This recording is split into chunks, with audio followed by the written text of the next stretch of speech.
ఈ నాన్ వేష్ లాంటి ఒక లుచ్చాగాడిని నేనైతే ఎక్కడ చూడలేదబ్బా. ఈడు ఎంత లుచ్చాగాడంటే ఈడు కెమెరా ఆన్ చేసి దేశం గురించి తప్పుగా మాట్లాడతాడు, హిందూ ధర్మం గురించి తప్పుగా మాట్లాడతాడు, హిందూ ధర్మం గురించి గొప్పగా చెప్పే వ్యక్తుల గురించి తప్పుగా మాట్లాడతాడు. వీడికి వ్యూస్ కోసం, డబ్బుల కోసం ఆడవాళ్ళని కించపరిచేలాగా వీళ్ళు మాట్లాడుతుంటాడు.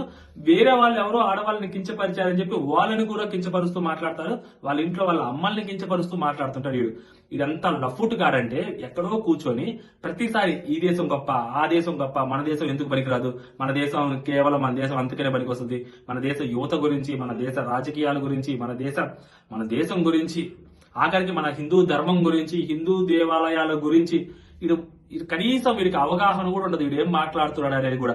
కేవలం వీరు వేరే యూట్యూబర్లని, వాళ్ళ ఇంట్లో వాళ్ళ మహిళల్ని, వాళ్ళ ఇంట్లో భార్యల్ని, వాళ్ళ ఇంట్లో పిల్లల్ని తిట్టుకుంటా, డబ్బులు సంపాదించుకుంటా, యువతను ఆ బూతులకి అట్రాక్ట్ చేస్తా, సో యువతను దారి తప్పిస్తా ఈడు సొమ్ము చేసుకుంటా ఉంటాడు.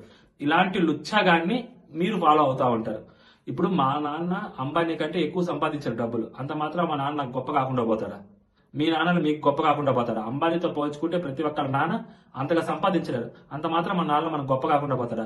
మనది ఏదైతే ఉందో మనం దాని గురించి మనం గొప్పగా చెప్పుకోవాలి తప్పితే ప్రతిసారి మన దేశాన్ని తక్కువ చేసి మాట్లాడటం, మన ధర్మం గురించి తప్పుగా మాట్లాడటం, ఇలాంటి ఎదవలని ఫాలో అవటం అనేది అంతకన్నా నీచం ఇంకోటి ఉండదు.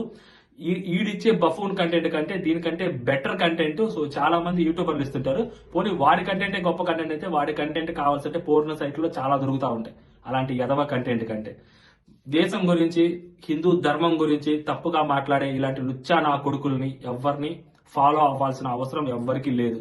సో మనం హిందువులుగా, సో మనం భారతీయులుగా అలాంటి ఎదవల్ని ఎంకరేజ్ చేయాల్సిన అవసరం లేదు. అలాంటి ఎదవని ఎంకరేజ్ చేసి ఆడు డబ్బు సంపాదించుకొని ఆ డబ్బు మదంతో మన దేశాన్ని, మన ధర్మాన్ని కూడా ఆడు తప్పుగా మాట్లాడేటంత బలుపు ఆడికి వచ్చిందంటే దానికి కారణం ఎవరంటే మనం.